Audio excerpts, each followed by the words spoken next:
Have you ever had someone look you up and down and treat you like you didn't belong just because of the color of your skin? On Flight 715 from Los Angeles to London that morning, Arielle Monroe, a 17-year-old black girl, just wanted to quietly enjoy her very first trip in first class. No one knew she was the only daughter of Elias Monroe, a single father and the powerful owner of one of America's biggest aerospace tech corporations. The cabin smelled faintly of lemon. Warm golden light filled the space. Arielle leaned back and thought, finally, freedom. But only minutes later, her smile vanished.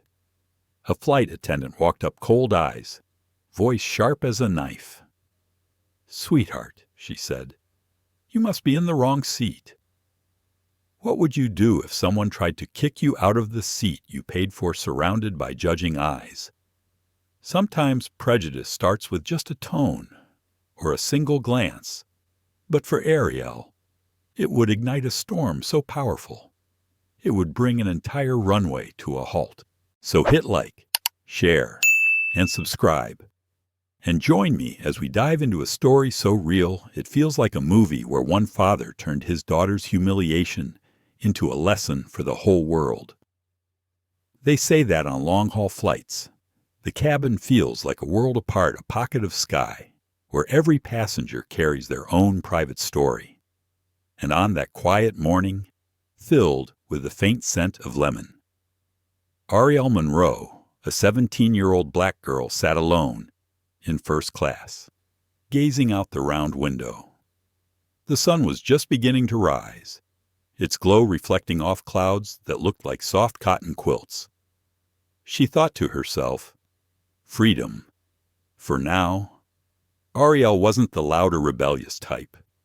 She was quiet, thoughtful, a girl who loved sketching and listening to old Billie Holiday jazz records. Her mother had passed away when she was 8. Her father, Elias Monroe, founder of the country's largest aerospace technology conglomerate, was a reserved man who rarely appeared in the media. To the world, he was the man who could stop an entire runway with a single phone call. But to Arielle, he was simply the father who still wrote birthday notes in blue ink and always told her, never let anyone teach you to shrink yourself just to be accepted. This flight wasn't just a trip to London for a summer art exhibition. It was Arielle's first real step toward independence, toward defining who she was outside her father's enormous shadow. She wore a beige sweater, headphones over her ears, sketchbook open on her lap. Her pencil danced across the page, an empty seat, a glass of melting ice, a hand clutching a boarding pass.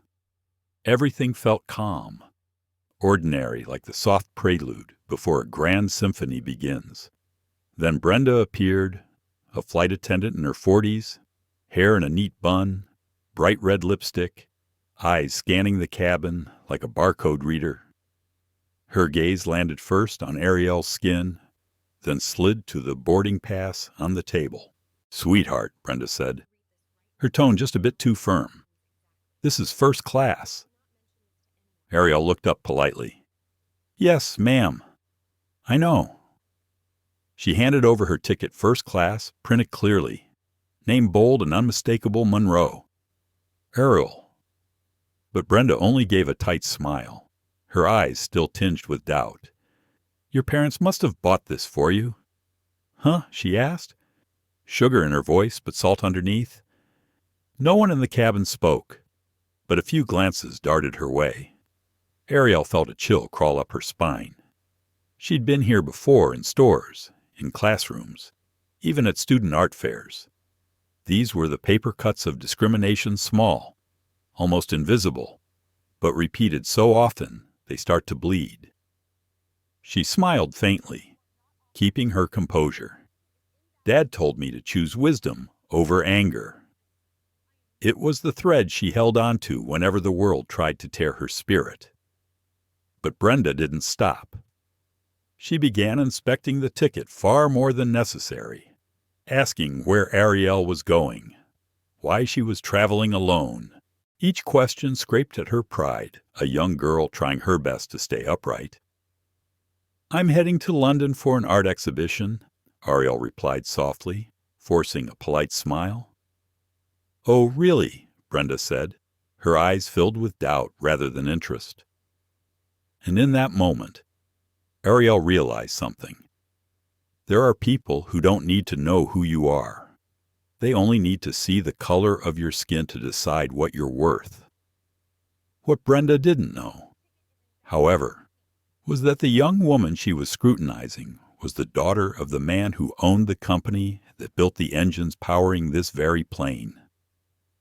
And when prejudice collides with Arielle's calm restraint, it will trigger a chain reaction that forces the entire aviation industry to take a hard look at itself. That brief, quiet moment in the cabin would be the calm before the storm. But at this second, Arielle didn't know that. All she knew was that the lemon-scented air no longer felt sweet. It had turned metallic, sharp. People say discrimination doesn't always shout. Sometimes it just whispers through a stare, or the way someone says sweetheart instead of miss. And at 17, Arielle had learned to hear the words people never spoke aloud.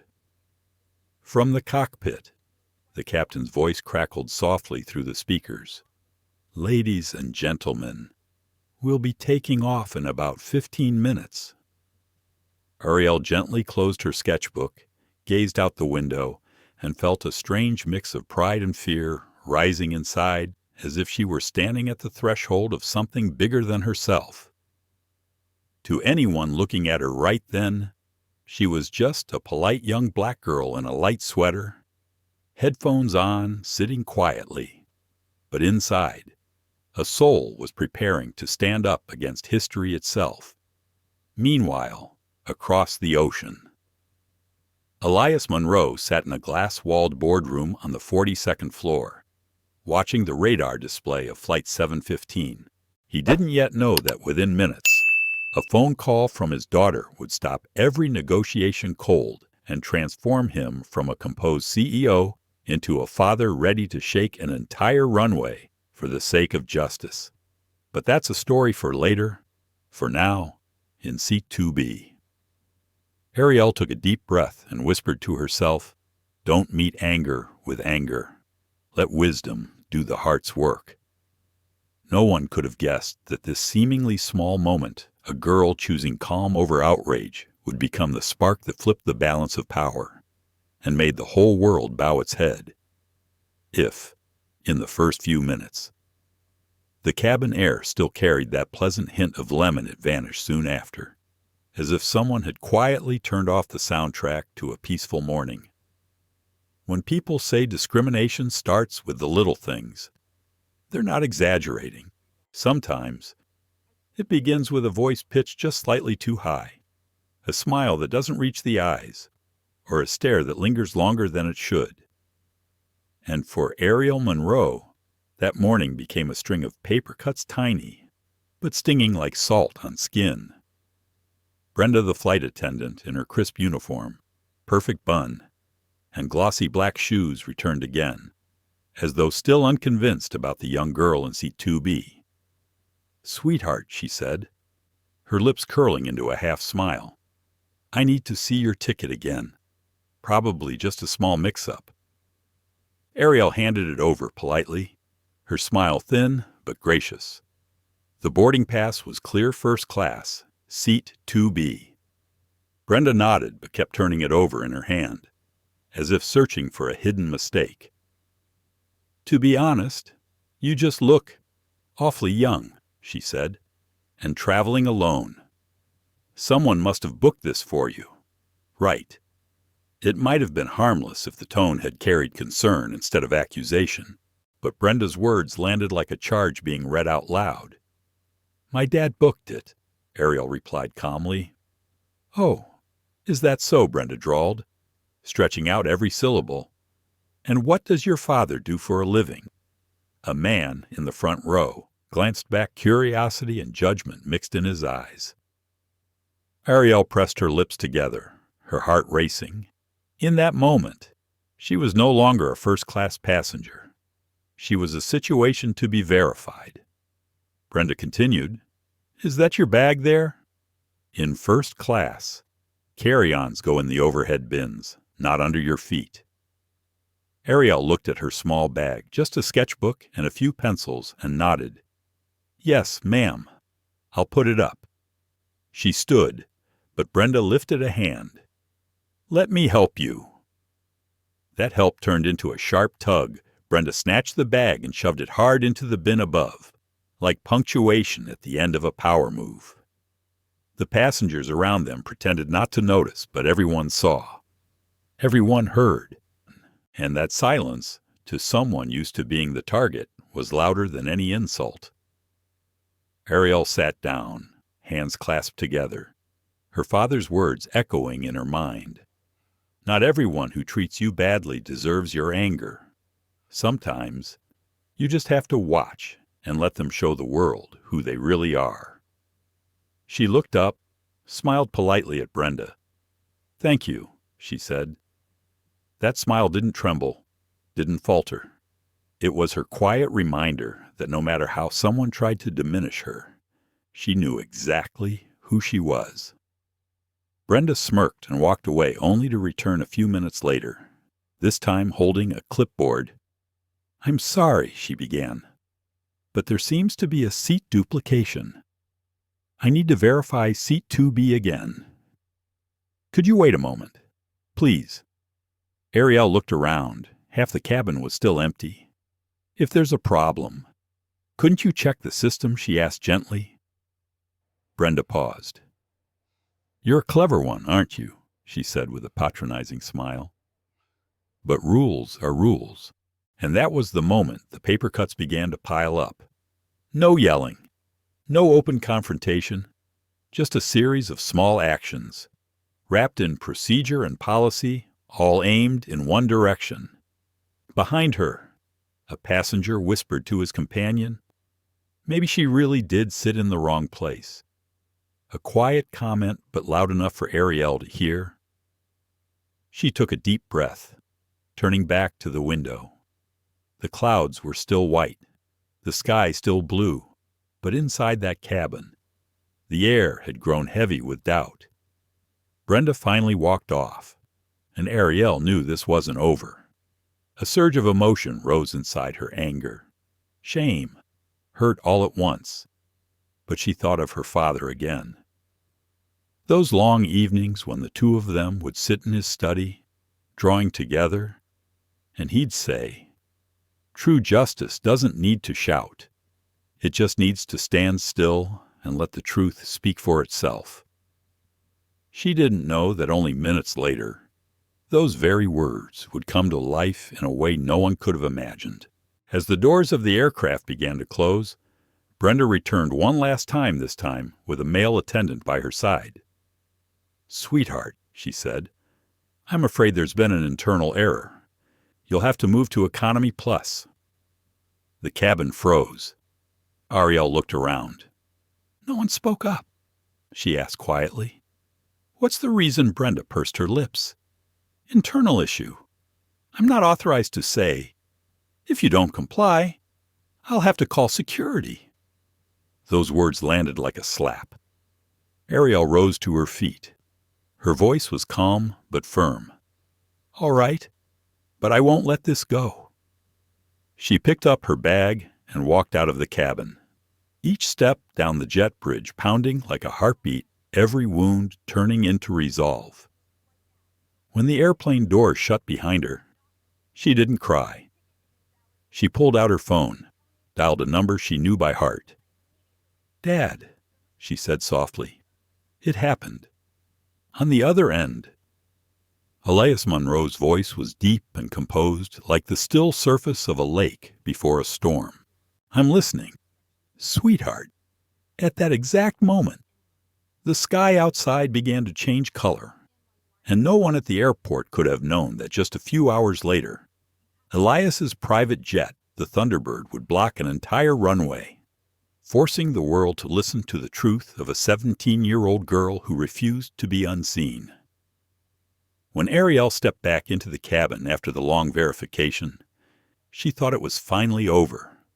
Brenda was gone. The other passengers were buried in their phones, magazines, or morning coffee. The soft hum of the engines filled first class, lulling everything back to calm. Arielle took a deep breath, trying to relax. Maybe she had overreacted, maybe it had all been a misunderstanding, but sometimes peace is just the pause before the ground starts to shake. Brenda returned. Her steps weren't hurried, but they carried a heavy kind of air. In her hand was the passenger manifest, and her face had changed no more forced smiles, only the cold satisfaction of someone who had just found a valid excuse. "Sweetheart," Brenda said, her tone trying to stay calm. "We just discovered a small issue with seat assignments. It seems seat 2B has duplicate information for another passenger. I'll need you to gather your things and move down to Economy Plus." Arielle looked up, meeting her eyes. "I'm sorry, but my ticket clearly says first class. Seat 2B. Brenda shrugged lightly. "I understand, but the airline system seems to have a glitch. I don't want any trouble, so I'm asking you to please cooperate." That gentle voice carried another message underneath. "You're causing a problem, so just be a good girl and comply."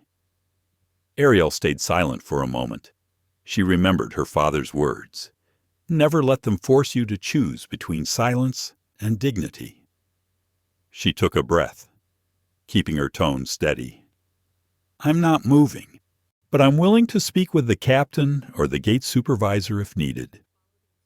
Brenda froze for half a second, then gave a small mocking smile. "Oh, really? You think you have the right to demand that fine? But if you continue to interfere with the process, I'll have to call airport security." The word security cut through the cabin, drawing curious stares. A middle-aged couple in front turned slightly, exchanging looks like they were watching a live drama. A young white man snickered, shaking his head. "There's always something when they get on a plane," he muttered. Arielle heard it clearly, and in that instant, she felt something close around her chest. Not fear, but that all-too-familiar weight of having to prove her innocence when she'd done nothing wrong. She didn't want to cause a scene, didn't want to become the loud black girl on the plane. But deep down, she knew if she gave in now, she'd look back one day and feel ashamed for it. "Ms. Brenda," Arielle said softly but firmly, "I don't want to argue. I'm asking for one thing. Only, please verify my information with the gate. I won't leave this seat until there's an official confirmation." Brenda folded her arms. "I already told you. I don't need further verification. I have the authority to ask you to move. And that's what I'm doing. If you keep resisting, I'll call security right now." The air in the cabin grew thick. Conversations died out. Only the low drone of the engines and the pounding of Arielle's heartbeat remained. She turned toward the window. The sky outside was still a perfect blue, as if mocking her.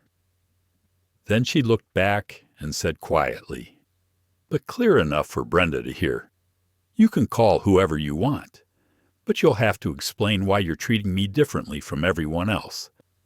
Brenda's hand tightened on the list. "I treat everyone equally." "No," Arielle replied softly. "You treat everyone equally, just not everyone you think deserves it." For a moment, Brenda had no words. Then her voice rose, sharp and defensive. "I'll call security. You just sit there and wait." Arielle nodded, remaining seated, inside. She trembled, not from fear, but from restraint. There's a strange kind of strength in silence, and she knew she was standing right at the fragile edge between pride and pain. A man nearby Arthur Henderson, A businessman in his 50s with silver hair and cautious eyes leaned toward her and whispered, "Miss, I think you should just let it go. It's not worth it." Arielle turned to him, gave a faint smile. "If I let it go, how many more people after me will have to face the same thing?" "Sir?" He didn't reply. He just looked away. Brenda disappeared toward the front of the cabin, leaving behind a heavy, suffocating stillness. Arielle checked her watch. 11 minutes passed. No one came. Only the weight of a dozen silent stares pressing against her. She took a deep breath, stood up, and gathered her things. Not because she was scared, but because she realized sometimes the only way to keep your dignity is to walk away from where it's not respected. She stepped out onto the jet bridge without a word. A ground crew member looked at her, confused. Arielle simply said, "I need to call my father." And that's when her phone buzzed a vibration that would connect two worlds: a 17-year-old girl facing injustice at the airport, and her father, a man sitting in a glass tower on the 42nd floor, where decisions could shake the entire aviation industry. "Arielle," his voice was calm and deep. "Dad," her voice cracked slightly, "they told me I can't sit in my own seat." On the other end, Elias Monroe slowly rose from his chair. The room went silent. Every executive at the table froze. He spoke quietly, but each word fell with the weight of iron. "Stay where you are, sweetheart. I'm coming."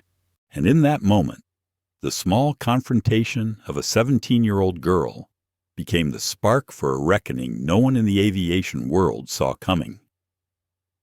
Arielle stood inside the jet bridge, where the cold white light reflected off the metal walls, washing everything in shades of gray and indifference.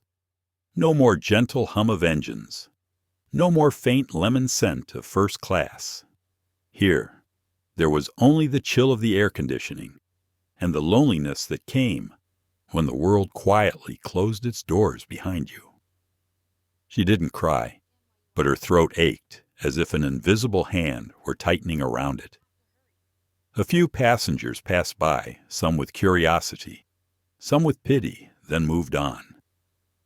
No one knew that this young girl had just experienced what millions of people of color had faced before her: being doubted, being humiliated, simply for existing. Arielle drew in a long, steady breath. In her mind, her father's voice echoed, "When they try to make you small, don't answer with anger, answer with control, because real strength is never letting anyone decide your emotions for you." She pulled her phone from her pocket, her hand trembling slightly. The screen lit up, reflecting a pair of determined eyes, bright, though slightly wet. She tapped the familiar number. Each ring stretched time out long, heavy and unbearable. "Dad." Her voice was soft, but something in it made the listener go silent. On the other end of the line, Elias Monroe sat in the glass-walled boardroom on the 42nd floor of Monroe Aerospace, surrounded by executives presenting a contract worth hundreds of millions. Through the window, the morning sun glinted off the wings of a prototype jet parked on the test field below. "What happened, sweetheart?" His voice was deep, steady as always. Arielle inhaled shakily. They told me to leave my seat in first class. Said there was a mix-up. I showed them my ticket. I explained. But the flight attendant, she said she'd call security if I didn't move to economy. Silence filled the other end of the line. Then Elias spoke slowly, each word sharp and deliberate. "Have you left the plane?" "Yes. I'm in the jet bridge." "Good. Just that one word." Good carried the weight of a coming storm. The executives in the boardroom watched as Elias stood, removed his glasses, and buttoned his jacket. He wasn't shouting, but his entire presence shifted. Gone was the calm. methodical CEO. In his place stood a father who had just felt his daughter's pain cut into his own heart. "This meeting is adjourned," he said, his voice low but razor-sharp.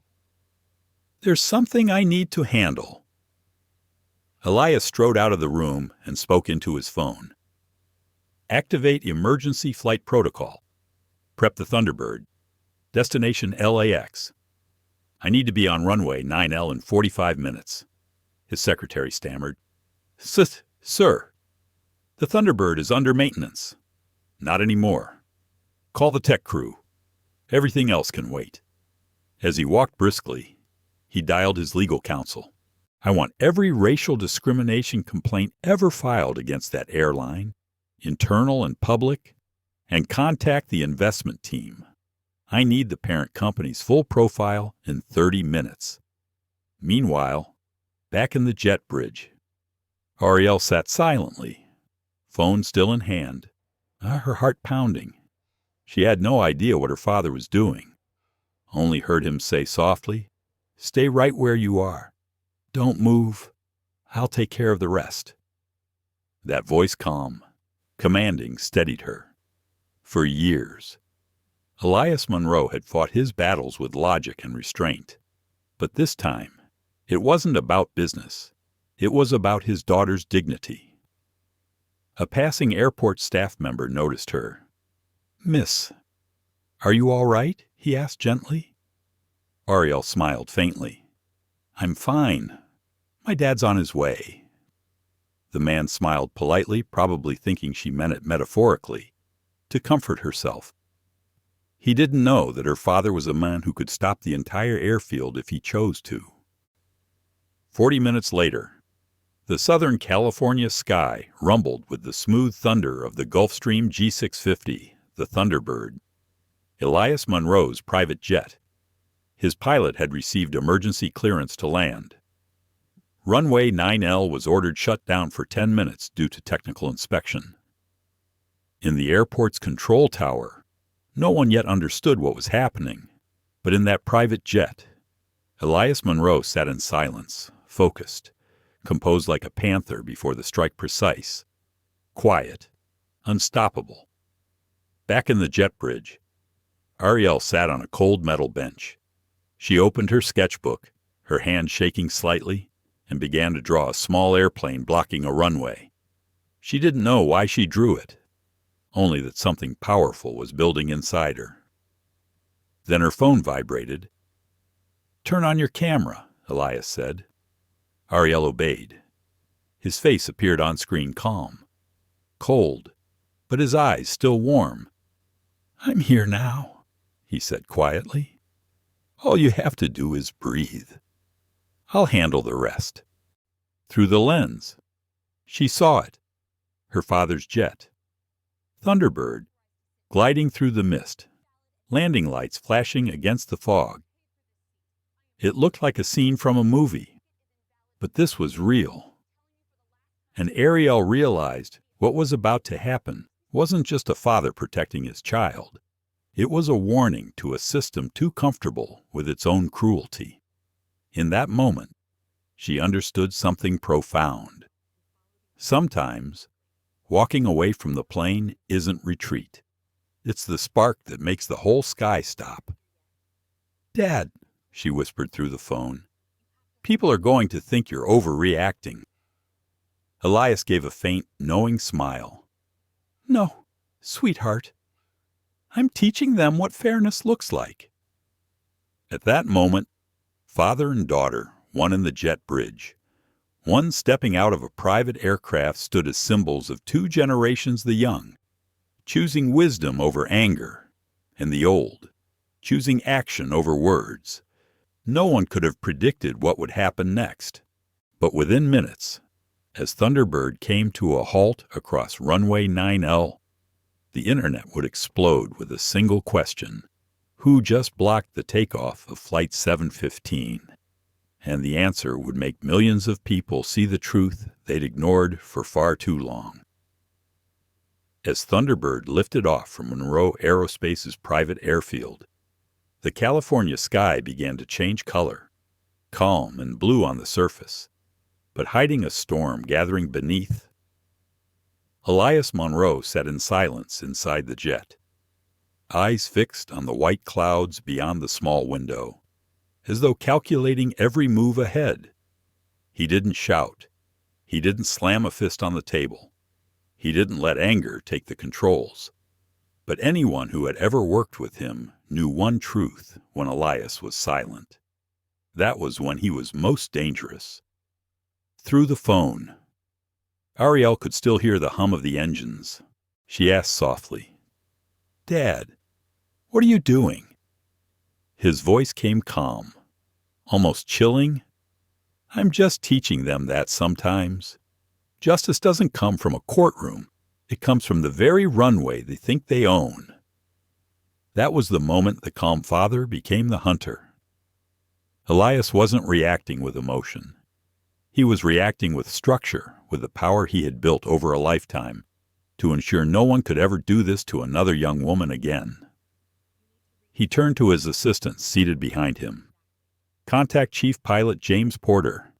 Activate the Thunderbird under emergency flight clearance. I want us airborne in 15 minutes. Yoor, sir. And call the legal team. Prepare to file against the national airline for racial discrimination, passenger harassment, and violation of civil rights. I want everything ready before we land." The assistant looked up, both stunned and understanding. This wasn't just personal.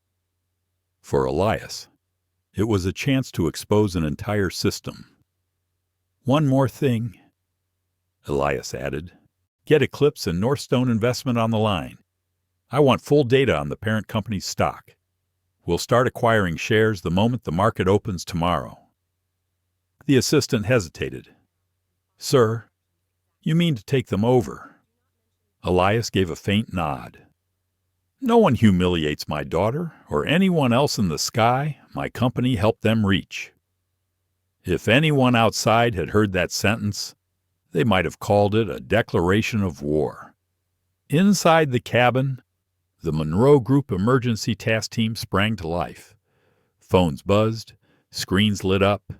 The legal division was compiling evidence, every passenger's video, every prior discrimination complaint, every quietly settled lawsuit. Each piece of data slid into a growing document titled Flight 715 Incident Protocol.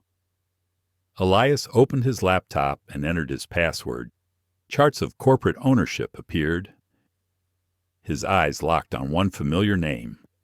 Sky North Holdings, the parent company of the airline that had just thrown his daughter off a plane. He smiled, not a smile of joy, but the calm satisfaction of a man holding the winning card. 32% public float, he muttered. That's enough to open the door. Across from him, Lillian Cortez, his chief counsel, leaned forward. "Elias, are you sure you want to go this far?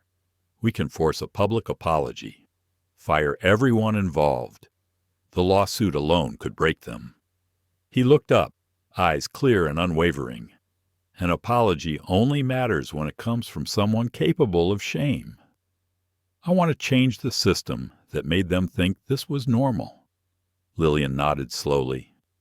"Then I'll initiate the M&A process." "No," Elias said, his tone deliberate. "Let it happen quietly. 3 days from now, while they're still panicking over the viral video. I want our shares already secured. They won't see the wave until they're already drowning in it." He leaned back, closed his eyes, and listened to the hum of the engines. In the silence, a memory surfaced, a young Elias, once turned away from pilot training because of a whites-only internal policy. He had chosen another path, instead engineering. He started with scrap metal and dreams and built his own empire. And now, the very airlines that once deemed him unfit were flying with engines designed by his company. This wasn't revenge. This was the full circle of justice. Back in the jet bridge, Arielle sat quietly, unaware that 40,000 feet above, Her father was orchestrating a plan that would rewrite aviation history. All she knew was his voice, calm, steady, soothing, somehow made her heart feel safe. "Dad, what are you doing?" she asked softly, smiling through tears. "I'm just flying," he said, "to where justice needs to be." That short reply summed up who Elias Monroe truly was, a man who never sought noise or glory. But when fairness was threatened, he made the entire sky stop to listen. As Thunderbird neared Los Angeles, Elias checked his watch. 10 minutes to touchdown. He closed his laptop and told the pilot, "After landing, hold position on runway 9L. I want them to see exactly who controls this sky." The pilot replied, "Yes, sir. We'll execute a direct landing, no taxiway. Perfect." Outside, the sun dipped toward the horizon. Its final light gleamed off Thunderbird's silver fuselage, turning it into a silver arrow cutting through the dusk. A plan was in motion, cold, precise, unstoppable. No one yet knew that within hours. A video titled "Black Teen Forced Off Plane" would explode across social media, fueling a worldwide outcry for justice. And while the public roared, Elias Monroe would quietly sign a deal transforming the very airline that shamed his daughter into a subsidiary of his own empire. He wouldn't need to make a speech. He would simply sign his name, and as the ink dried, the line between the humiliated passenger and the man in control of the skies would be completely rewritten. The roar of jet engines cut through the sky like a warning. Thunderbird was descending toward Los Angeles International Airport, while on the ground, Flight 715 had already begun taxiing toward runway 9L, awaiting clearance for takeoff. No one in the control tower knew that in just a few minutes, everything would stop, not because of a mechanical failure, but because one father had turned silent fury into an act of defiance the world had never seen. In the operations room, a radar technician frowned. A strange signal appeared on screen, a private aircraft entering domestic airspace at unusually high speed. A tense voice crackled through the comms. "Private jet requesting emergency landing on runway 9L. Call sign, Thunderbird 01. Who authorized them into this sector?" No one had an answer. Because Thunderbird carried top-tier clearance, an emergency code reserved for special entities with direct authorization from the Department of Transportation. And the man aboard, dressed in a dark suit, was none other than Elias Monroe, owner of the aerospace conglomerate that held multiple defense contracts with the U.S. government. In the cockpit of Flight 715, the captain heard the tower's instruction. "Flight 715, hold position. Emergency landing inbound ahead. Maintain your current location." The captain frowned. "Emergency. I wasn't notified of any medical or technical alert." Then he looked through the cockpit window and froze. A silver Gulfstream G650 was descending directly toward the runway, slicing through the air just a few dozen meters above their nose. The blast from its engine shook the runway lights, and then in a maneuver so precise it looked choreographed, the jet touched down, gliding and coming to a halt right across the middle of runway 9L, blocking the entire takeoff path. Jesus Christ! The first officer gasped. "They're blocking the runway." Within seconds, the entire airport fell silent. Every outgoing flight received the same command abort movement. "Hold position." Red warning lights flashed across every control screen. No one knew what was happening, only that whoever had just stopped a runway wasn't a reckless pilot, but someone with enough power to make everyone else hesitate. In the terminal, passengers of Flight 715 crowded near the windows. Some stared as the private jet stood motionless on the tarmac. Through the glass, a man in a black suit descended the steps, flanked by two uniformed airport security officers. A young mother held her child closer and whispered, "Must be a government official." But a few others recognized the Silver Falcon emblem painted on the jet's tail. A businessman muttered, "Oh my God, that's Monroe Aerospace."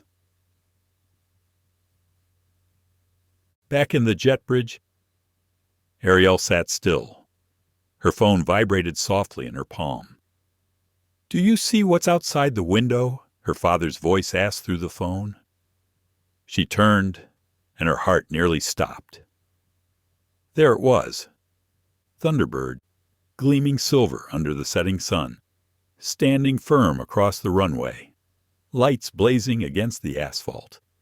"Dad, what are you doing?" she whispered. His voice came low, solid as steel. "I'm just making them stop so they can listen to you." From the control tower, the senior supervisor tried to stay composed, calling through the radio Thunderbird 01. "This is Los Angeles Control. You are occupying runway 9L. You must clear the area immediately." A calm male voice answered, too calm. "This is Elias Monroe. I request an immediate meeting with the executive board of SkyNorth Airlines. I will not move this aircraft until a public apology is issued to passenger Arielle Monroe, and I believe you know exactly who she is." Silence.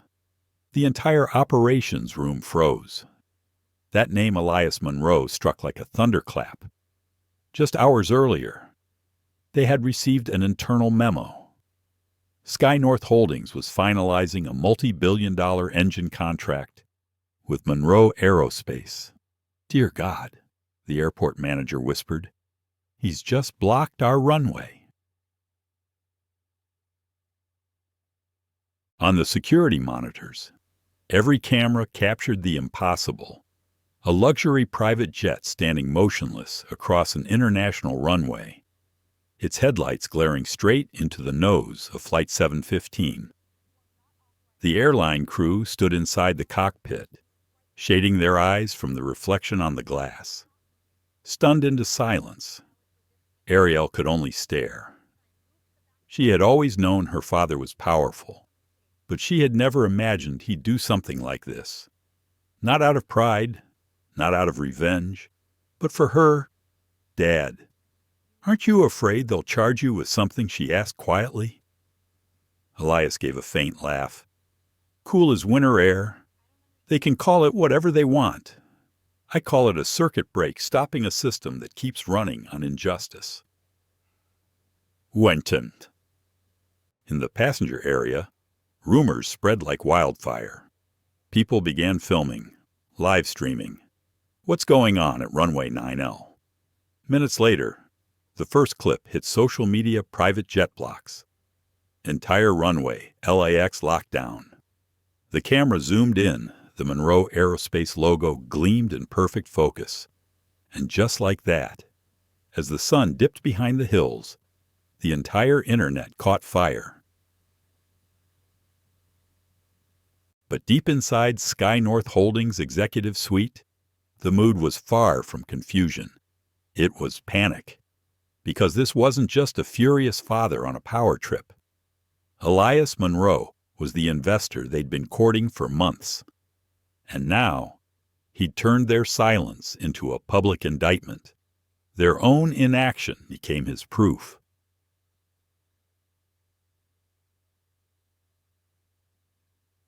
When the runway warning lights finally dimmed, a voice came through the radio. "Thunderbird 01. Ground movement is temporarily restricted for safety reasons.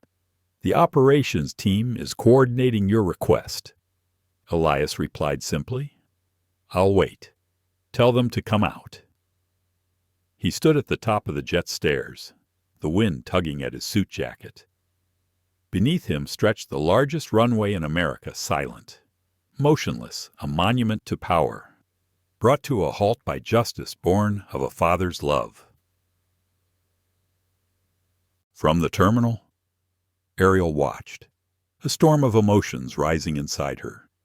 Fear, pride, awe, because she understood now not everyone could make an entire airport stop just to defend the dignity of a 17-year-old girl who had been humiliated. And at that very moment, the circuit breaker didn't just trip the airport, it tripped something far deeper. The conscience of millions who were about to witness this story unfold. The entire Los Angeles International Airport seemed to hold its breath. Runway 9L, the same strip that saw hundreds of takeoffs every day, was now completely still. Only the wind whispered against the silver fuselage of Thunderbird, gleaming under the afternoon sun.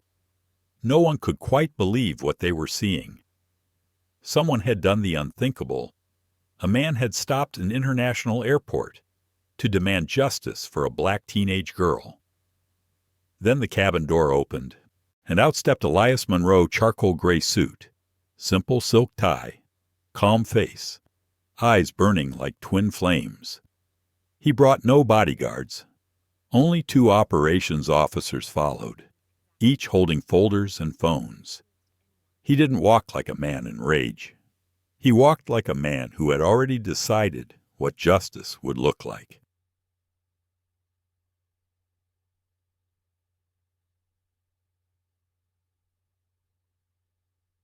Airport security hurried forward. The lead officer, holding a radio, spoke quickly but cautiously. "Mr. Monroe, please come with us. You can't be here. This is a restricted area." Elias stopped, his gaze locked on the man. "I know. And I also know that when a black passenger is forced out of her rightful seat without reason, none of you considered that a restricted area for your conscience." The air froze. The officer hesitated for a moment, then drew a deep breath. "We're just doing our job." "Sir." Elias nodded once. "Good. Then keep doing it. Escort me to gate A19. It wasn't a request. It was an order, and no one dared to refuse." The small group moved through the VIP corridor, past walls of glass where onlookers pressed their faces to watch. Each step Elias took echoed steady and deliberate, like a heartbeat counting every ounce of justice that had been stolen. Meanwhile, videos from across the terminal began to spread online. Captions flashed across hundreds of accounts. Elias Monroe arrives at LAX himself. The comments poured in. "He's the father of the girl kicked out of first class. That airline literally uses engines from his company. Oh no. They just picked the wrong man to mess with." At gate A19, where Arielle Monroe still sat in the waiting area, the room stirred with rising murmurs. A flight attendant rushed in, breathless. "He's coming here. Mr. Monroe is coming." Arielle looked up. She didn't know whether to feel fear or relief. Part of her wanted to run into her father's arms. Part of her felt guilty that her pain had sparked such chaos. But as she saw his tall frame approaching, composed, powerful, every movement deliberate, she realized her father hadn't come to create chaos. He'd come to end it.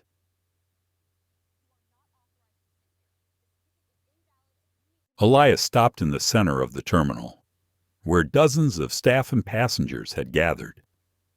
Overhead, the PA system blared. "Attention! Please, remain where you are. The situation is being handled." But no one moved. Every eye turned toward the man who carried the weight of both power and conviction. "Mr. Monroe," stammered a voice. "I'm Mark Jensen, head of airport operations. Sir, you can't be here. Let's speak privately in my office." Elias smiled faintly. "If they humiliated my daughter in public, then the apology should happen right here in the same place she was shamed." He turned, pointing toward Brenda, The flight attendant cowering behind the service counter, face pale as paper. She's the one who demanded passenger Arielle Monroe leave her paid seat. I want to hear why, Brenda stammered. I was just following procedure. Elias cut in, his voice calm but edged with steel. What procedure? The one that makes you look at a young black woman and assume she doesn't belong in first-class silence. Total, suffocating silence. Even the PA seemed to fade into the distance. Voati. Elias stepped closer not to intimidate, but to make her see his eyes. They weren't furious. They were heavy, sad, the kind of eyes that carry the burden of having to teach lessons that should have been learned long ago. I don't want you humiliated, he said softly. I just want you accountable. In my world, that's called justice. He turned to the captain of Flight 715, a tense, middle-aged man who had just arrived, hat in hand. Captain, she works under your command. This is your responsibility. The captain drew a deep breath, removed his cap, and stood straight. Mr. Monroe, on behalf of the entire crew, I apologize. This was my failure. I let the situation get out of control. And her Elias asked, nodding toward Brenda. The captain looked at the woman for a long moment, then said quietly but firmly, Brenda, you are hereby suspended. Effective immediately, you are no longer part of SkyNorth Airlines. Brenda collapsed into a chair, tears streaming down her face. But Elias didn't gloat. He simply nodded once. Thank you. Sometimes, justice doesn't need to shout. It just needs to be carried out. Arielle stepped forward, standing beside her father. Her eyes shimmered, pride and emotion intertwined. Elias placed a steady hand on her shoulder. Do you want to go home? He asked. She shook her head. No, I want to fly. I want to sit in seat 2B. Elias smiled. Then you will. And this time, no one, not a single person, will tell you to move again. He turned to Captain Miller. My daughter will continue this flight. I trust you have the integrity to make sure no one else is ever treated that way again. The captain nodded, eyes misted. Mr. Monroe, you have my word. I'll personally apologize before we take off. Elias turned to leave, his voice calm, but carrying across the terminal. They say justice can't fly, but today it just took off. He walked away, unhurried, leaving behind a sea of stunned faces, witnesses to a masterclass in composure, dignity, and the quiet power of respect. And as Arielle returned to her seat in first class, she no longer trembled. Seat 2B was no longer just a seat. It was a symbol of standing up without screaming, of dignity that didn't need permission, and of a father who taught the world that true justice doesn't shout, it simply lands. As Arielle stepped back into the jet bridge beside her father, the narrow hallway seemed to thicken with silence, as if even the sky itself had stopped to hold its breath. The noise outside the chatter of passengers, the hurried footsteps of crew members faded into the distance, leaving only the charged stillness between two people, a young woman who had just been humiliated, and the father who had made an entire airport stop to defend her. The airplane door remained open, the scent of jet fuel mixing with the cold tang of metal.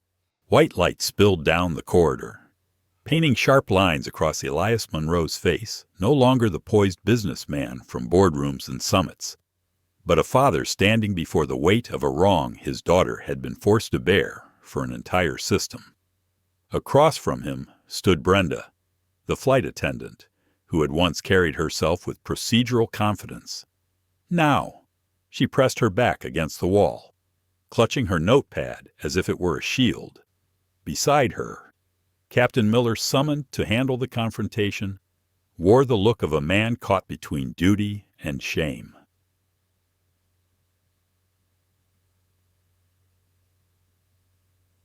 Elias approached, unhurried, unwavering. Each step echoed softly, closing the distance between justice and wrongdoing.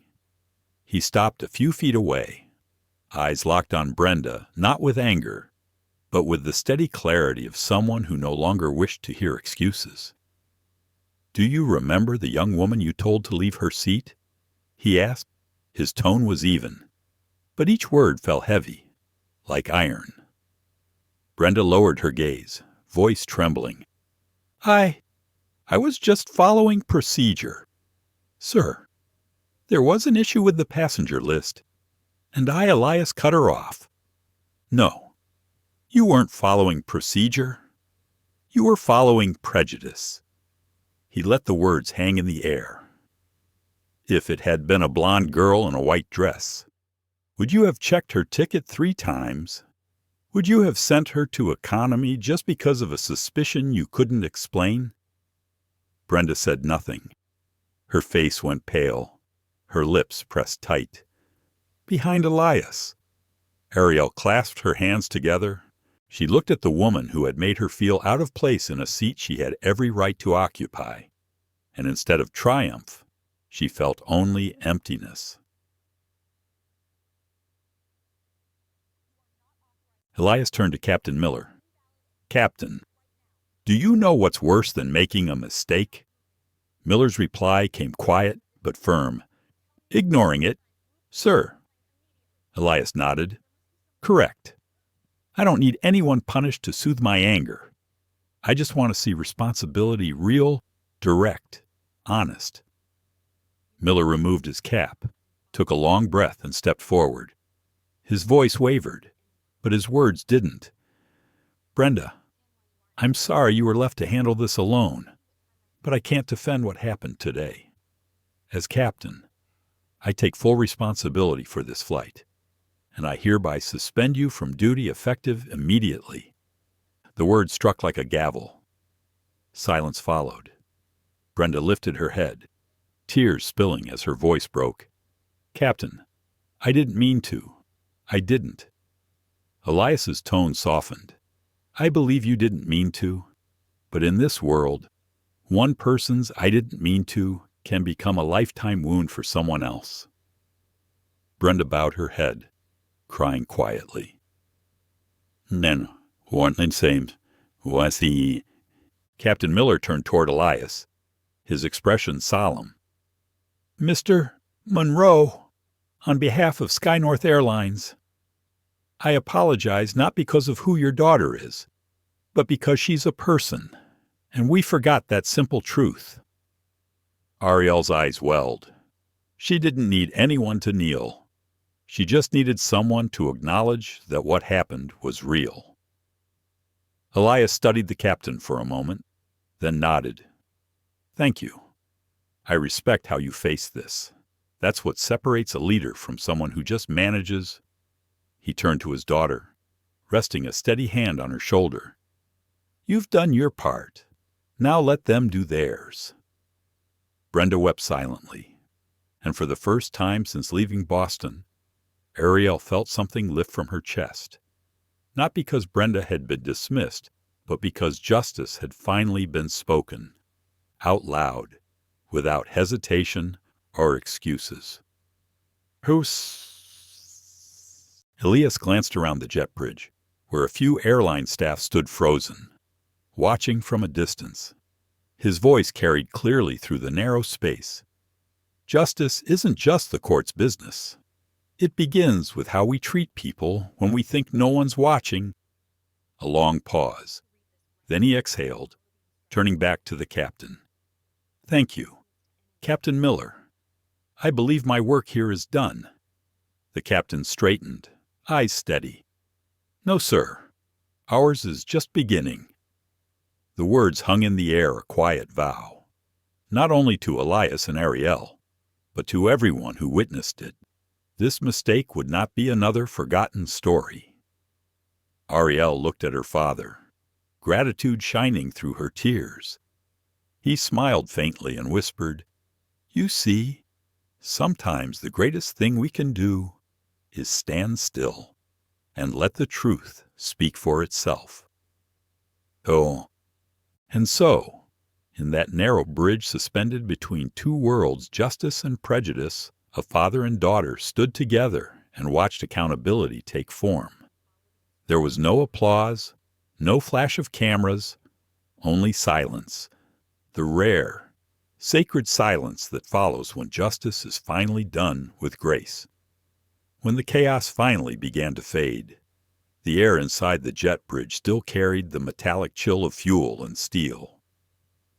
Brenda had already left with airline staff, and Captain Miller had bowed once more before returning to the cockpit.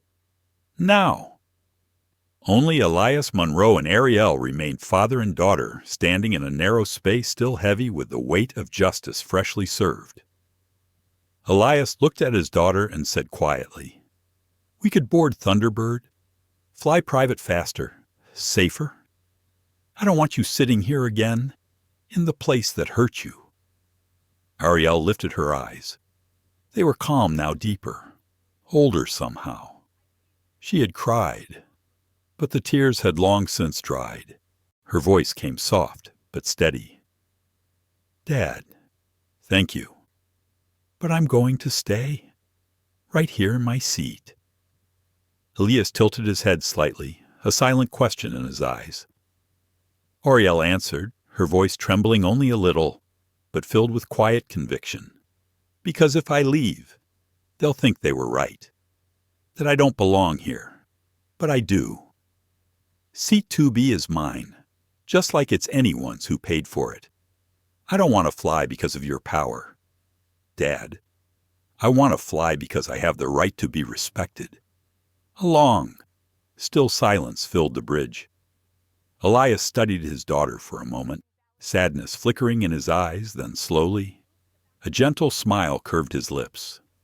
"All right," he said softly. "Then today, you're going to teach them another lesson that dignity doesn't take off on power, but on courage." He turned toward Captain Miller, who still waited near the cabin door. "She'll continue her journey. I believe this flight is safe now, not because of regulations, but because you've learned what's right." The captain nodded, his voice rough but resolute. "Yes, Mr. Monroe. Miss Arielle will be our most valued passenger today, not because of who she is, but because she deserves to be." As Arielle stepped back into the cabin, heads turned, some passengers nodded, some simply lowered their eyes, heavy with guilt. At the front row, a silver-haired businessman, Arthur Henderson, the man who had muttered, "Just move at the start of it all," rose to his feet. He stepped aside, clearing the way, and murmured, "Young lady, I'm sorry. I was wrong." Arielle gave a small nod and smiled not bitterly, not triumphantly, just enough to make every person watching feel the weight of their own silence. She sat down in seat 2B. Same seat, same view, but everything felt different. She rested her hand on the armrest and took a deep breath. This time, the faint lemon scent in the cabin didn't smell like temporary freedom. It smelled like real freedom, the kind that comes when you stop letting others define your worth.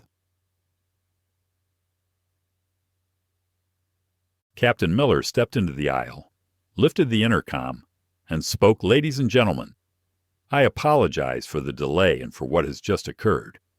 On behalf of Sky North Airlines, I offer a public apology to passenger Arielle Monroe. She is as much a part of this flight as every one of you here, and our duty, our only duty, is to ensure that every person aboard is treated with equal respect." The first-class cabin fell silent. Then came a soft, scattered applause, hesitant at first, then building until the entire cabin joined in. A few bowed their heads. Others smiled faintly, humbled. Arielle looked out the window, tears welling again, not from pain this time, but release. Outside, Elias Monroe stood at a distance, watching. He no longer needed to step in. He had done his part. The rest his daughter was completing in her own way, with silent pride.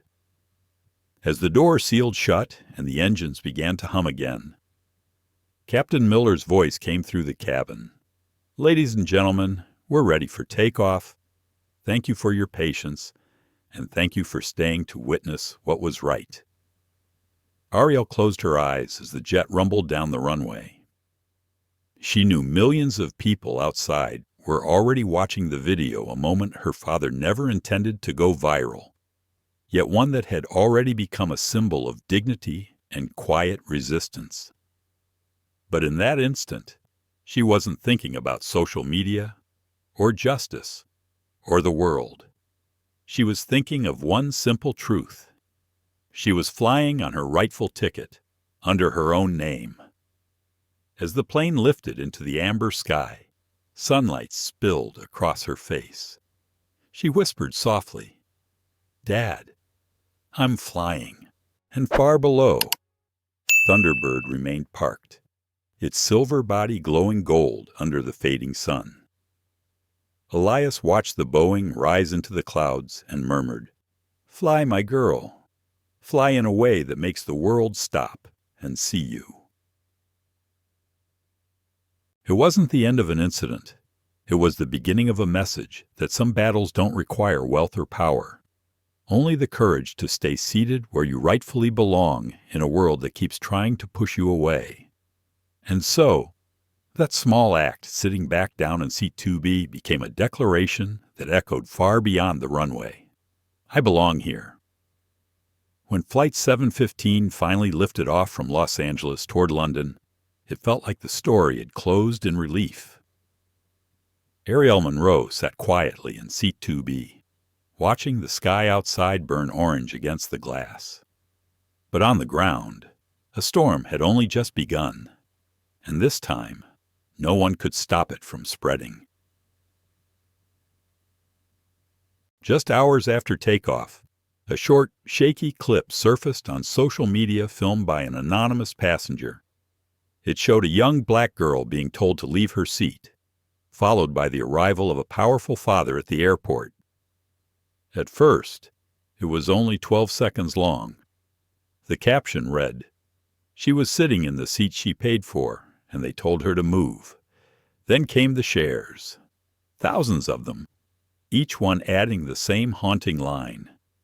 "This isn't about a seat, it's about dignity." Within 24 hours, Seat B became a global movement. On Twitter, Facebook, and TikTok, people debated, raged, reflected. Some praised Arielle's composure. Others burned with anger for her.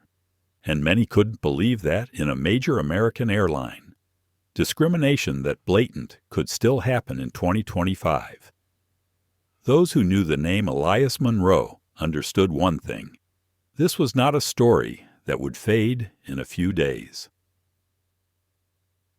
Because Elias wasn't just an outraged father. He was the chairman of Monroe Aerospace, a company that supplied nearly 18% of the jet engines powering the very airline that humiliated his daughter. When he filed a class action lawsuit accusing systemic racial discrimination, the entire U.S. aviation industry held its breath. The legal brief was over 300 pages long. It didn't just recount Arielle's case. It unearthed years of buried truth. 27 internal complaints from black employees and minority passengers over the past 3 years, all quietly resolved internally without meaningful outcome. Some employees had reported bias in hiring practices. Most were dismissed within weeks. The media erupted. CNN, The Guardian, The New York Times, all ran front-page stories. Financial outlets screamed their own headlines. Sky North stock plunges 19% after discrimination lawsuit. Monroe Aerospace suspends jet engine supply contracts. Seat 2B case poised to become landmark in U.S. aviation history.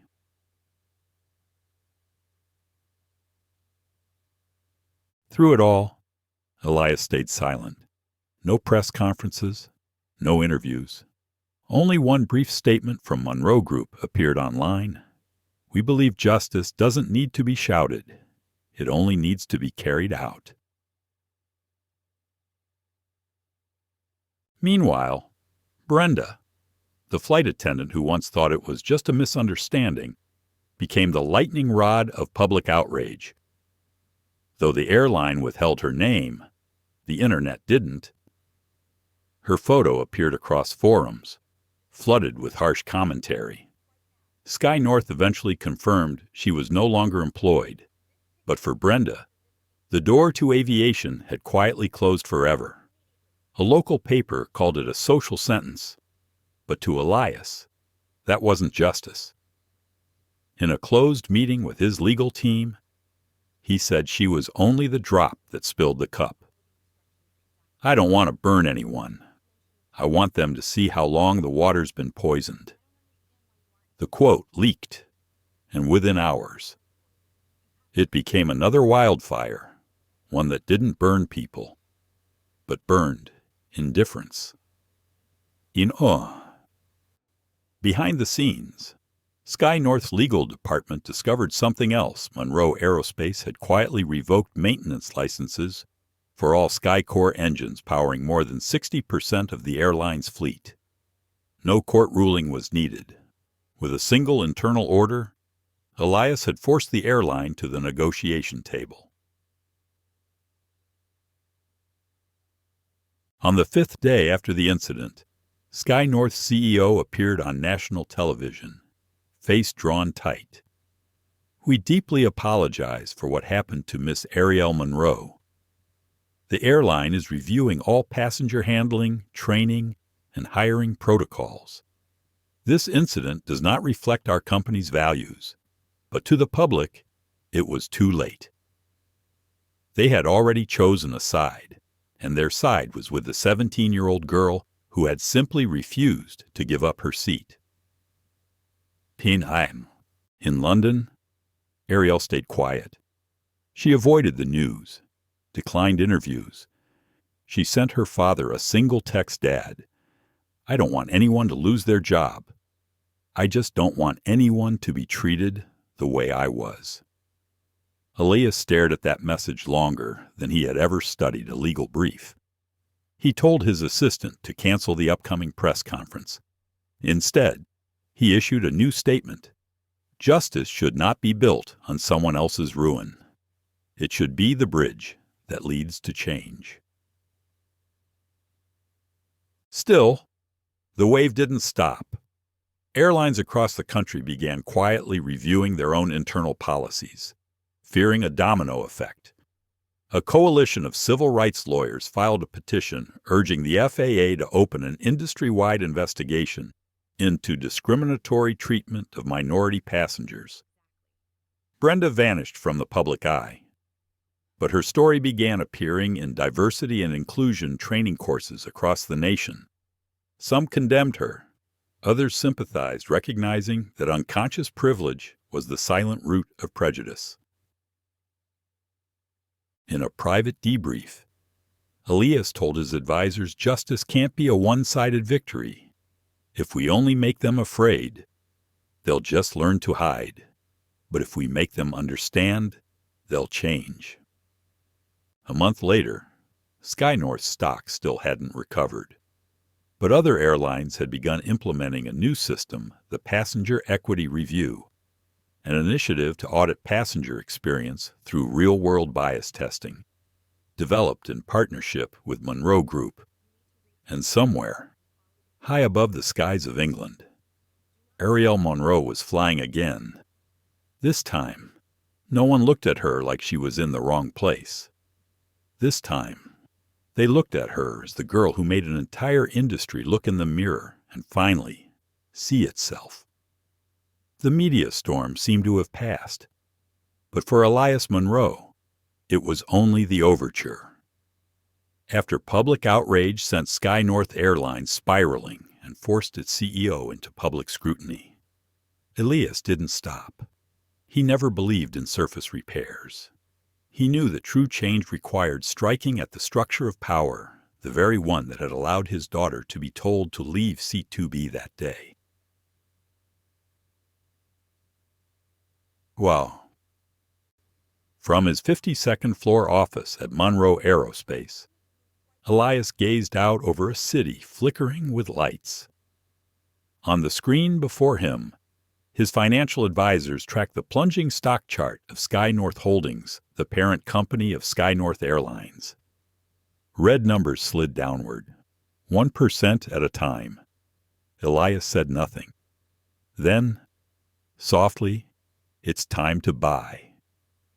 His voice was calm, as if commenting on the weather. Mars.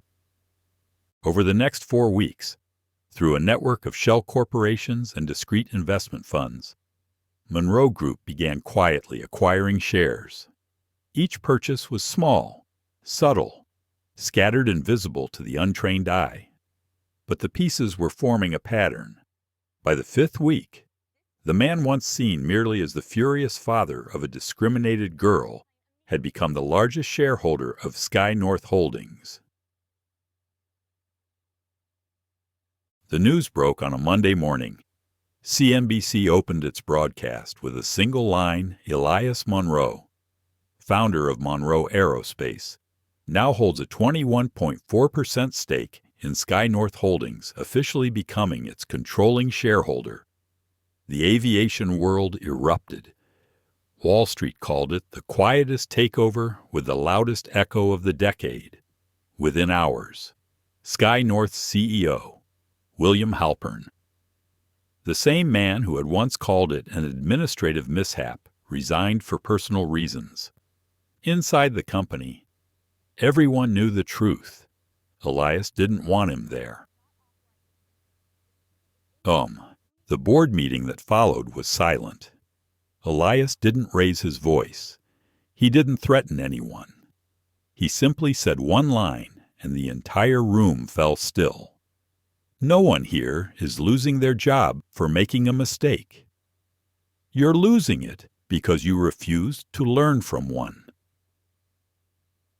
Weeks later, he announced a sweeping cultural overhaul at Sky North, a plan that stunned the media and blindsided old shareholders alike. First came the DEI mandate: diversity, equity, and inclusion, a strict new code binding on every employee. From the CEO down to cabin crew, every person wishing to remain employed had to complete a 180-hour training program on bias awareness, equitable leadership, and cross-cultural dialogue. No exceptions. If you don't want to learn, Elias told reporters, then step aside for someone who does.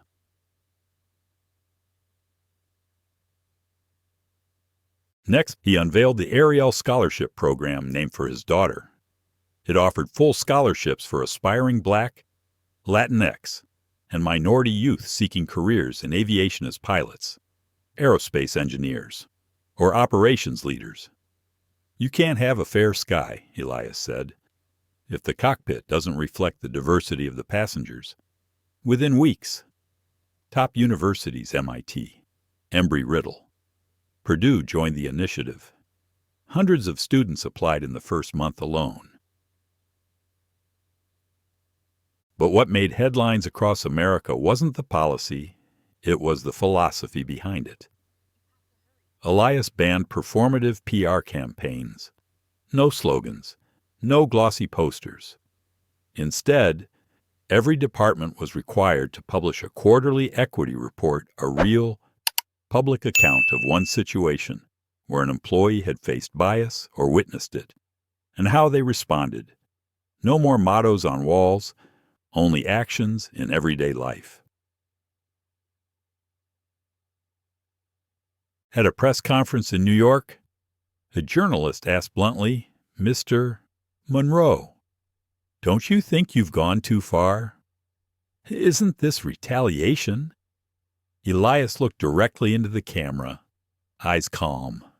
If justice makes someone uncomfortable, it's probably because they've grown used to privilege. This isn't revenge, it's balance. The quote went viral, replayed across evening broadcasts, quoted in op-eds, printed on posters.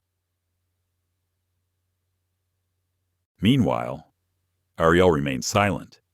She didn't appear beside her father, didn't give interviews. After hearing the news that he had taken control of Sky North, she sent one short message. "Dad, I don't know what people will remember me for, but I want them to remember you for how you changed what happened to me." Elias replied, "No one changes the world through anger. But if you stay calm long enough, the world will change just to make sure it never angers you again." 3 months later, Sky North recovered. Its stock rebounded not from PR spin, but because people believed in its new culture. The company's first campaign under new leadership didn't feature aircraft or executives. It showed black and brown cadets in cockpits, young engineers in training, and the first female pilots proudly wearing the Arielle Scholarship logo on their jackets. Viewers wept. Oh. People said Elias Monroe had turned a family humiliation into a blueprint for generational justice, but he never called himself a hero. In his final interview of the year, he simply smiled and said, "I didn't save anyone. I just corrected a plane that was flying off course and made sure my daughter could fly the right way." A year later, the skies over London were still as gray as ever, but everything else had changed. Arielle Monroe was no longer the 17-year-old girl quietly told to leave seat 2B. She had grown not by age, but by healing, by turning her wounds into wisdom and her pain into something beautiful.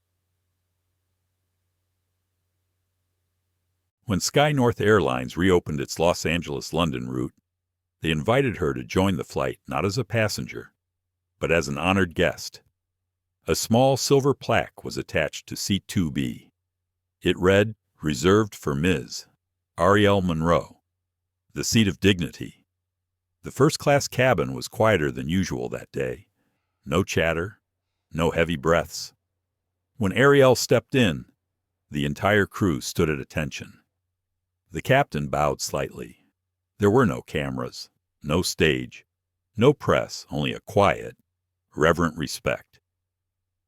She smiled softly, thanked them, and sat down in the same place where, a year before, she'd been told she didn't belong.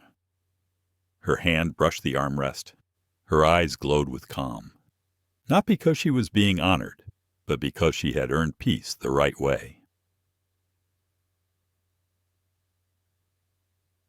Outside, the newer passengers who didn't know her story saw only a confident young black woman, graceful and composed. They had no idea that this quiet moment had been forged from a storm from hearings and headlines, from online wars and sleepless nights when Arielle asked herself, "Did I do the right thing, choosing composure over anger?" The answer came months later at her first art exhibition, Unapologetic, held in a small Soho gallery in New York. The room was pure white, washed in warm amber light that fell over a series of abstract works painted with acrylic and steel wire. Each canvas was a fragment of memory streaks of orange like runway lights, patches of gray and black evoking the roar of jet engines. But at the center of the room hung the piece that stopped every one, Runway 9L. It captured the moment she stood alone on the jet bridge, the space between the plane and the terminal, the instant her father appeared like thunder. In the painting, his figure was rendered only as a faint silver silhouette, while the light pouring from behind him illuminated the girl, making her, not him, the true center of power. A middle-aged visitor stood staring for a long time before asking, "Did you paint this from memory?" Arielle smiled gently. "No, I painted it from feeling the feeling of being watched by the whole world, waiting for you to explode, and choosing not to." The opening night was packed artists, collectors, reporters, even critics who once accused her of benefiting from her father's wealth. But when they stood before Runway 9L, most fell silent. Because the truth was undeniable. There is a rare kind of power and peace after the storm. 2 months later, the Metropolitan Museum of Art. The Met announced the acquisition of Runway 9L for its new Voices of America exhibition. The curator's statement read, "Arielle Monroe has transformed an experience of humiliation into a symbol of dignity and self-possession." Runway 9L is not merely a painting. It's the moment a human being chose wisdom over fury. The news spread across the world. Once again, Arielle Monroe's name filled the headlines, but this time, not with tears or outrage, with light. Then, at the Met's unveiling, Elias Monroe stood quietly before the painting. He said nothing. He just touched the oak frame and smiled. "You did it," he whispered. "You didn't just reclaim your seat, you carved out your own place in history." Today, Arielle no longer avoids talking about that day. In her art talks, she often refers to it simply as the day everyone treated me like a problem. But she always ends with a smile. "I don't want the world to apologize to me. I just wanted to understand sometimes. Staying still is enough to shake the entire system." Older listeners, people who lived through civil rights marches and the long tension between anger and understanding, often cry when she speaks. They recognize in her a new kind of generation, one that doesn't need to shout to be heard and doesn't need to destroy to be respected. One late autumn afternoon, Arielle returned to Los Angeles. She stopped by the Monroe Foundation, home of the scholarship that now bore her name. There, dozens of young trainees, faces from communities once forgotten, were learning to fly planes, build engines, or simply dream of a fairer sky. She knelt beside a young Latino boy tinkering with a flight control panel. "Are you ever scared?" she asked. "When you look at things this big?" The boy shook his head. "No, ma'am. Because I know someone already got through something even bigger." Arielle smiled and ruffled his hair. And in that moment, she knew her story was complete, not as an act of revenge, but as a legacy of inspiration. As she left the building, she looked up. A Sky North jet soared across the blue, no longer the airline that once humiliated her, but a symbol of change. Now, every new pilot there studies a module called the Seat 2B case, a story of equity, accountability, and quiet courage. Men. 1 year, 1 seat, 1 calm decision, and an entirely different world.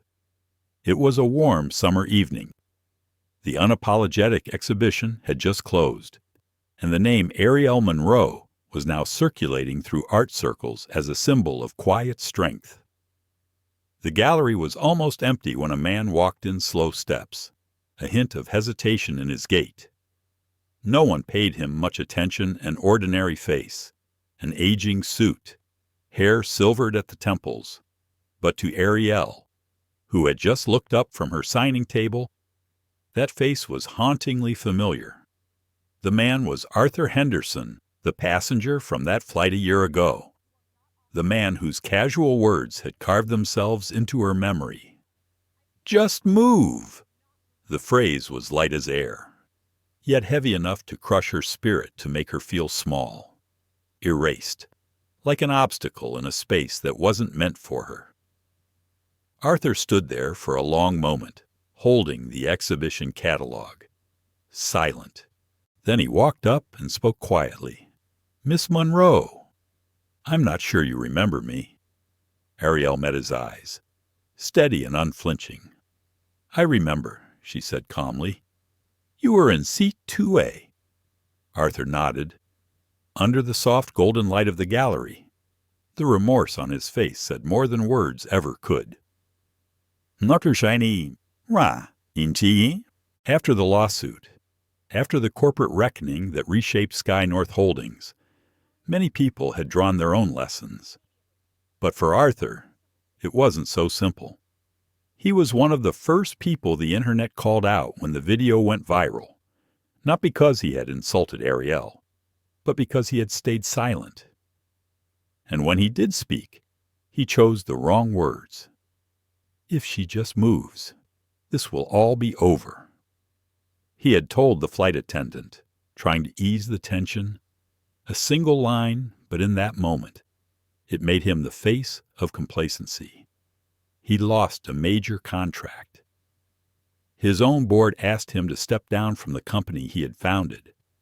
And at home, his retired teacher wife said the one sentence that kept him awake for weeks: "You didn't do anything wrong."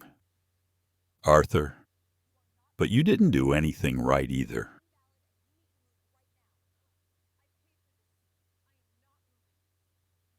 The months that followed were filled with silence and self-examination. Arthur began reading books on civil rights, histories of exclusion, essays about what it meant to be black in spaces he had always assumed money alone could buy entry to. He realized he was not cruel, merely comfortable, and sometimes comfort is what keeps injustice standing. A year later, at a Monroe Foundation charity gala, Arthur showed up uninvited. He sought out Elias Monroe, Arielle's father. They stood in a quiet corner, the sound of jazz rippling softly in the background. "Mr. Monroe," Arthur began, "I didn't come here to apologize. I've done that 100 times in my head already. I just want to ask, is there any way to make it right?" Elias studied him for a long time, long enough for Arthur to drop his gaze. Then the powerful man spoke softly. "Make it right. No one can fix the past, Mr. Henderson, but you can redirect the future." How? Arthur asked. Elias handed him a small card. Arielle Mentorship Program for young entrepreneurs from underrepresented communities. "You can start here," Elias said. "Teach them how to build a business without losing their humanity. And remember, you're not there to save them. You're there to listen." Arthur accepted the card as one might accept a sentence of responsibility, but also of possibility. Me. From then on, he came every week to the Monroe Foundation offices as a volunteer mentor. At first, the young participants kept their distance.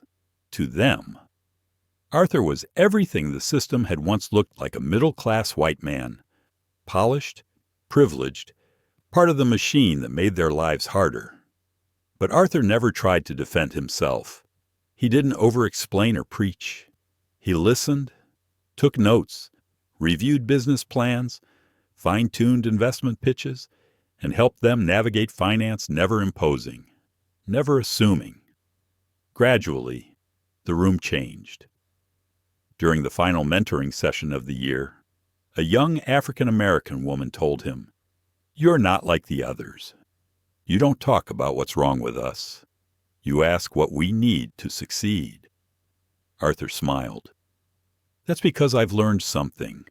Listening doesn't make you weak.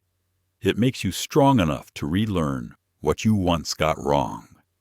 Arielle, who happened to be nearby, overheard those words. She didn't interrupt.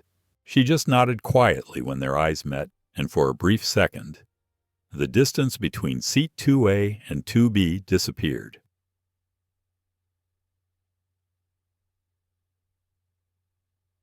A year later, Arthur Henderson founded Bridge Forward, expanding the mentorship model to Detroit, Atlanta, and New Orleans.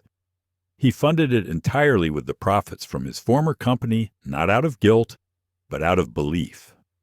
No one should ever have to stand up alone, he said.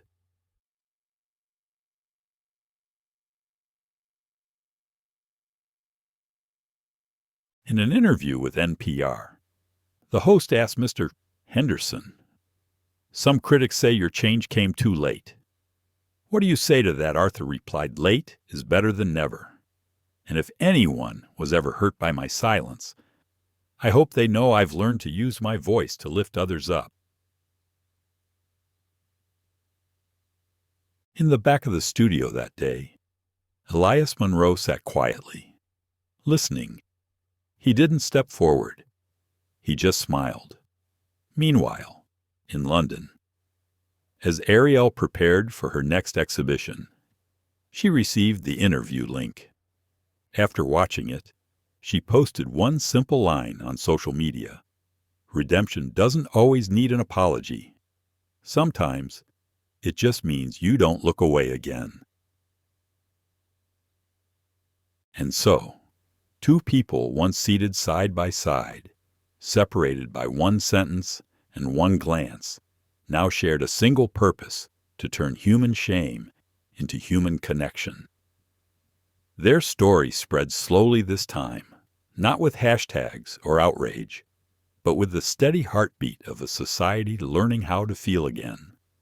Because in the end, what matters most isn't the dignity that's restored, but the heart that's awakened. On the final night of the Unapologetic exhibition in Soho, when the last guests had left and the lights began to dim, Brenda stepped out of the storage room with an old mop in her hand. Soft jazz still lingered in the air, mingling with the scent of oil paint and damp wood. She was no longer the chief flight attendant of SkyNorth Airlines, the woman who once ordered a young black girl to leave her first-class seat. Now, she was just the night janitor at the gallery, the very place that displayed the painting Runway 9L.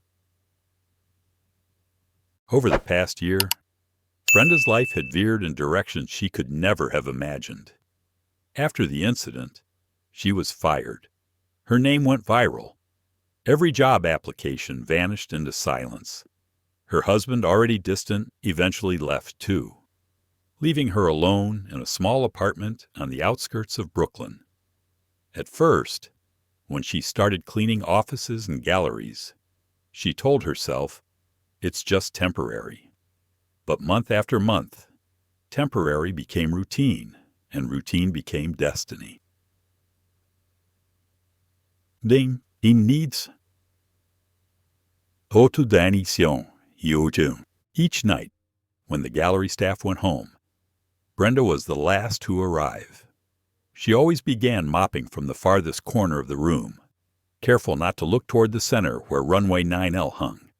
But somehow, the room seemed to have a soul of its own, because no matter how she turned away, the light from the painting still glimmered on the polished floor, forcing her to look. In the painting, the black girl stood on the jet bridge light, spilling from behind her powerful father and landing on her calm, unflinching face.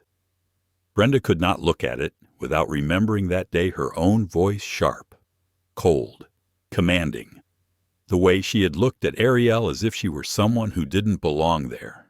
Now, each time she wiped the floor around that painting, it felt like she was scrubbing away the residue of her own past. One night, she paused longer than usual. There was a small line of dust at the edge of the frame. She bent down, gently wiped it away. The gallery light reflected off the glass, showing her own face beside the girl's reflection. Inside the frame, two women, two worlds, captured in one image. Brenda exhaled softly and whispered, "Little girl, I was wrong. No one heard it." But in the empty room, the words echoed like a quiet confession of the soul. Cleaning had taught Brenda something that years of flying around the world never had. That only when you're at the lowest point do you finally understand what it feels like to be looked down upon. Here, there were no titles, no name badges that said chief flight attendant, only a bucket, a pair of rubber gloves, and the sting of cleaning fluid seeping into her hands. She didn't curse anyone. She didn't make excuses. Each night, she treated her work as a silent act of repentance, mopping carefully, stacking chairs neatly, and sometimes, when no one was around, stopping before Runway 9L to look and remember.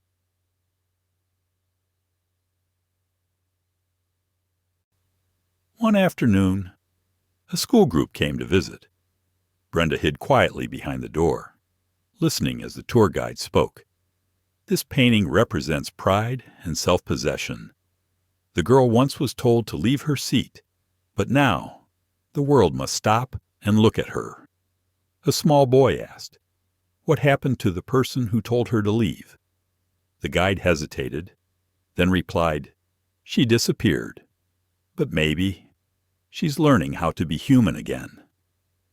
Brenda's heart clenched. The words weren't cruel, just painfully true.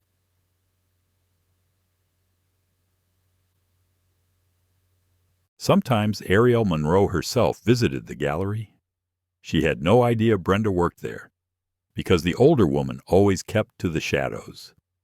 But one evening, when Arielle returned to pick up something she'd forgotten, she found Brenda mopping beneath the painting. Their eyes met for a few seconds. No gasps, no tears, just a heavy, wordless silence filled with recognition. Arielle said nothing.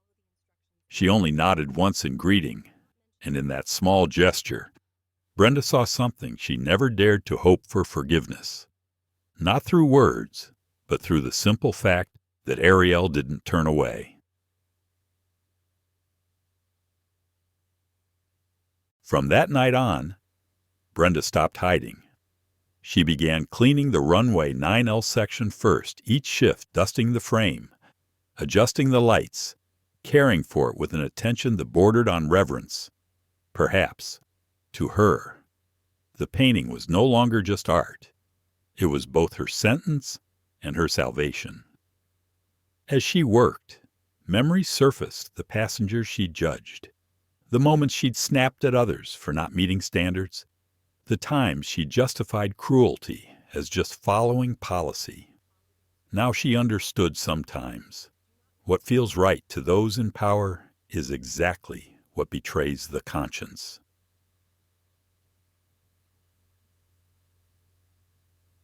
At the end of that year, the gallery announced that the exhibition would move to the Met and Brenda's job would end. On her final night, she came early.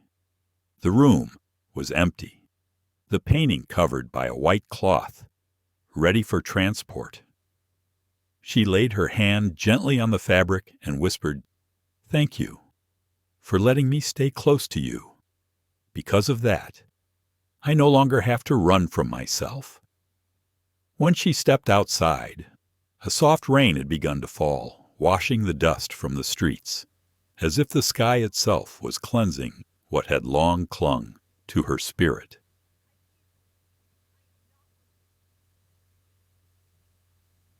No one knew where Brenda went after that. Some said she began teaching vocational classes for unemployed women. Others claimed she volunteered for the Monroe Foundation's training program. Her name never reappeared in the news.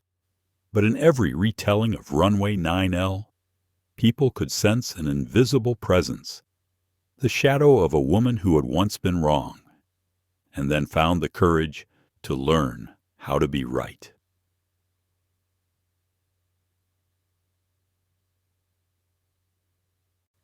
Because sometimes the greatest redemption doesn't happen under bright lights, but in the quiet moments when you choose not to turn away from the past, while you're sweeping up the memories you left behind. The final night of the Unapologetic exhibition in New York ended with warm applause and soft amber light. As the crowd slowly filed out, Arielle Monroe stood silently before Runway 9L, the painting that had transformed her humiliation into a symbol of dignity. Not far away, Brenda, the woman who had once forced her from seat 2B, quietly mopped the floor, glancing up at the canvas with a gaze that carried both remorse and peace. And across the room, Arthur Henderson spoke with a group of young students about the mentorship program he'd founded. 3 people once standing on 3 sides of a single tragedy now shared the same space, not bound by anger, but by transformation. And in that moment, the true meaning of the story finally came into focus.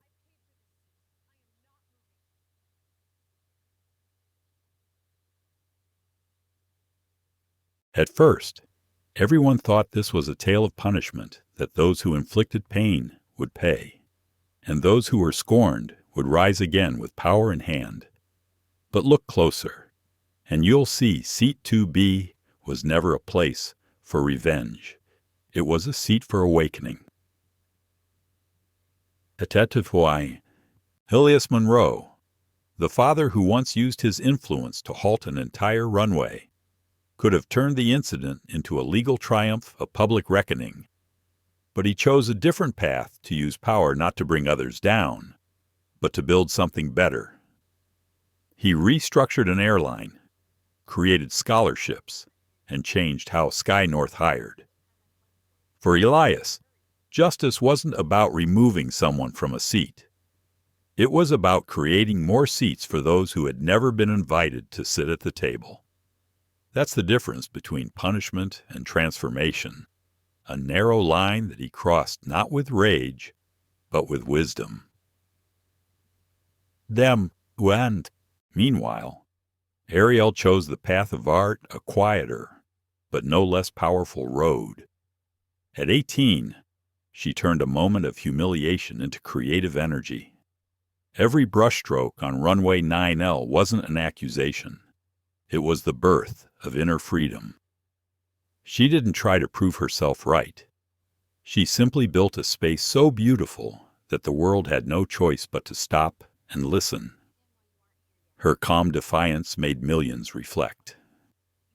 Those who had once been indifferent began asking themselves, if that were me, would I choose anger or would I stand tall? Her story touched something deep in America's conscience, especially among those over 50, the generation that once marched for civil rights in the 1960s. They found themselves asking, how far have we really come since those days, and what have we forgotten along the way?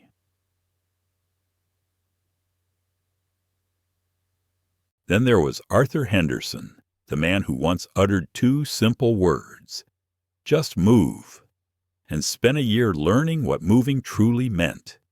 Not a movement of the body, but of the soul. Arthur's journey proved an uncomfortable truth. Redemption doesn't begin with an apology. It begins with the quiet persistence of change over time. From a symbol of apathy, he became a builder of bridges, a mentor for young, disadvantaged entrepreneurs. And when he said in that radio interview, listening doesn't make us weak. It makes us strong enough to relearn what we once got wrong. He wasn't just speaking for himself. He was speaking for an entire generation that had grown used to looking at injustice and saying, don't make it a big deal.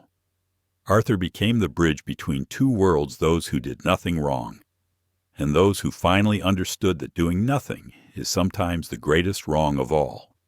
His journey broke the loop of retaliation. He showed that forgiveness isn't forgetting. It's the courage to face what you once turned away from.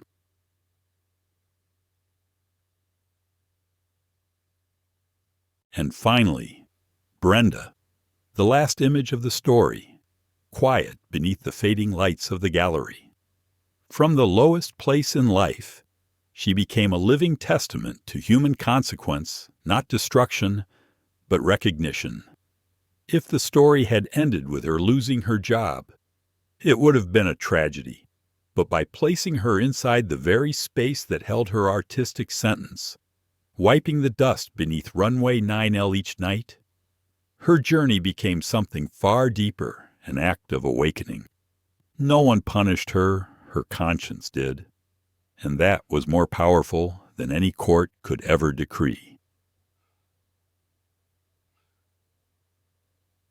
This story, in the end, rises beyond winners and losers. It becomes a study in human transformation. Each character is given a chance to redefine themselves, none perfect, none beyond redemption. True justice, in this moral universe, doesn't lie in the downfall of the guilty, but in what they and we learn from the fall. If all of this could be distilled into one sentence, it might be this: when they tell you that you don't belong here, create a place so beautiful they have to stop and respect it. Arielle didn't answer hate with anger. Elias didn't fight prejudice with vengeance. Arthur didn't buy forgiveness with money. Brenda didn't flee from her past. Each of them chose to face it with intellect, grace, and humanity. And in that choice, they achieved something anger never could: transformation.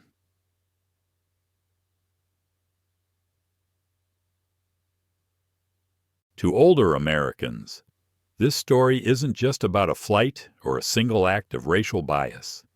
It's a mirror, a reflection of a nation still cracked, yet learning to let the light shine through those fractures instead of breaking apart.